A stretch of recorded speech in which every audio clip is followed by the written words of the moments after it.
So let's start with an everyday item that you could very well be wearing right now, jeans. So the first mistake that I see many guys making when it comes to jeans is going for a boot cut fit. Now, boot cut jeans, in case you didn't know, are designed to fit snug all the way down to the knees, and then they start to flare out as they reach the ankle. Now, unless you are committing to a full 70s classic rock vibe, then you want to avoid these boring ass dad pants at all costs, as they have an aesthetic that's not only super outdated, but is also pretty unflattering on most body types. Instead, you want to go for a slim fit jean if you have a slim to regular build, and a straight leg fit if you're on the larger side. Also, remember that if you're pairing your jeans with something denim on your top half, like a trucker jacket, then you'll always want to contrast the washes so that they don't end up matching. Now, I love tuxedos as much as the next gal, but just not the Canadian variety. Next up, we have a menswear essential that you might not be wearing every day,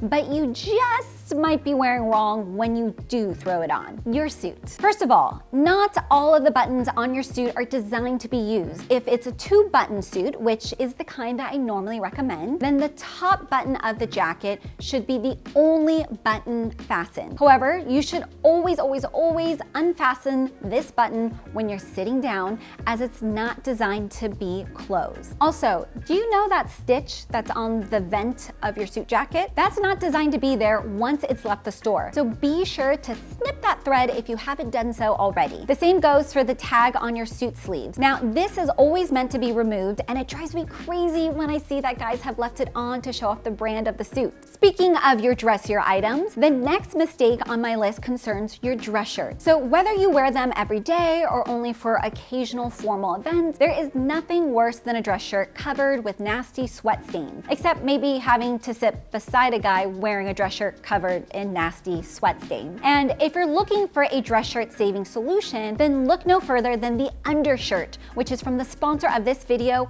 Insider. The undershirt is a functional and discreet layering piece designed for all day long comfort and breathability. So it features a double layer of tech fabric in the armpit region that quickly absorbs and evaporates any moisture, thus preventing both sweat rings and unwanted odors. Now, it comes in both a U-neck and V-neck style in beige and white, with 3 different layering options to choose from. So designed for light sweating, the basic undershirt can be worn in hot weather or as a base layer on cold days, and is the perfect compromise between comfort and thermal regulation. Now, the Protect version features an additional layer of soft modal fabric under the armpit, making it the perfect solution for mild sweating. And finally, the Ultra Protect undershirt features an additional layer of water repellent fabric under the armpit for ultimate sweat protection. Extremely discreet, it is recommended for those who face very hot climates or for those who suffer from really aggressive sweating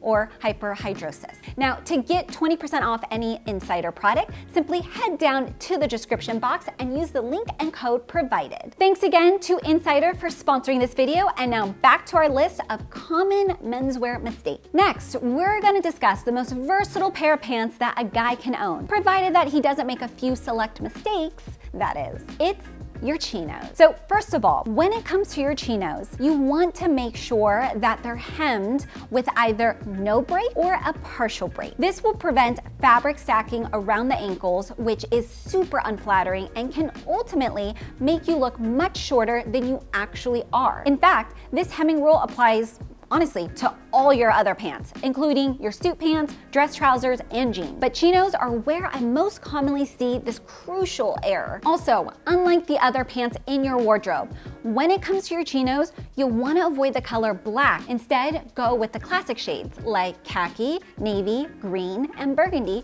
for optimum style and versatility. Speaking of colors, there are so many menswear pieces like your crew neck tees, cotton dress shirts, and long sleeve Oxfords that look so clean and crisp in a cool white shade. However, do you know what item never looks good in white? Yep, you saw this one coming. It's your socks. Guys, unless you are intentionally looking to make an unadvisable, bold fashion statement, then you need to avoid white socks like the plague. And before you jump to the comment section to ask, does this rule apply to all situations and circumstances? It does. This means no white socks in the gym, no white socks with white sneakers, and definitely no white socks with a pair of sandals or flip-flops. Now, what should you go for instead? Well, pretty much anything. Bold colors, fun patterns, socks that make you look like Spider-Man. I don't care. Just not white ever. All right, so let's move on to an item that I absolutely love, and this is why it pains me to see so many guys wearing it wrong. It's a timeless menswear classic. It's the trucker jacket. So where most guys go wrong with their trucker jackets, 10 times out of 10, has to be the fit. First of all, you need to make sure that the seam of the shoulders hits right before your shoulder starts sloping down. Now, if the seam lands off your shoulder, so over here, or if the sleeves go further than 1 inch past the bend of your wrist, although ideally it hits right at the bend of your wrist, then your jacket is officially too big and you need to go for a different size or a different brand. Take it from me, this sloppy move ultimately looks as if the jacket is wearing you rather than the other way around. And it's nearly impossible or quite costly for a tailor to fix this. And this should go without saying, when it comes to denim trucker jackets, always go for one with no sewn-on patches or intentional distressing, as this never ever looks as good as just a classic plain denim. Now, for more information on all things trucker jacket related, be sure to watch my recent ultimate guide, which I'll link down in the description. While we're on the subject of nailing the fit, fellas, it's time to talk about those t-shirts. So the number one mistake I see guys making when it comes to their t-shirts is wearing tees that are way too long, usually going past the booty or crotch area. Now, I'm constantly asked for my opinions on the oversized trend. And while I feel it can work with certain items, you always want to go ultimately for a trimmer fit when it comes to your t-shirts. The reason why is that your clothing is meant to balance out your proportions to create a flattering silhouette. So when you choose to wear tees that are oversized, it ultimately makes you look like you have a super long torso and really short legs. Instead, you always want yours to hit the sweet spot somewhere between like mid-crotch area to just covering your belt. And while we're at it, let's try and avoid overly colorful t-shirts with cheesy logos or graphics, as these can make you look like an overgrown man-child. And finally, we have what I'm choosing to call the accessory mistakes lightning round, where I'm going to quickly break down those little details that just might be ruining your otherwise flawless outfit. Okay, here goes. First of all, avoid speed dealer sunglasses. This means no mirrored lenses, no patterned frames, and no colors other than black, brown, and tortoiseshell. Secondly, no more bad hats. This means no brash colored baseball caps with stupid logos on them, no floppy Colin Farrell beanie hats, and no fedoras unless you happen to look like Harrison Ford. Next up, backpacks. So these are allowed if you're on the younger side, but otherwise go with a grown-up everyday carry option like a satchel or briefcase. Also, no backpacks with a suit, never ever. And one note, if you are gonna go for a backpack, go with the leather version instead. Next, belts.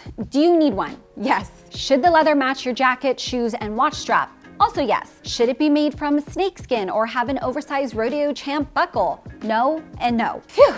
That was exhausting. Do you see the lengths that I go to keep you looking good? All right, there we have it. Thank you so much for watching, guys. See you on the next one. Bye.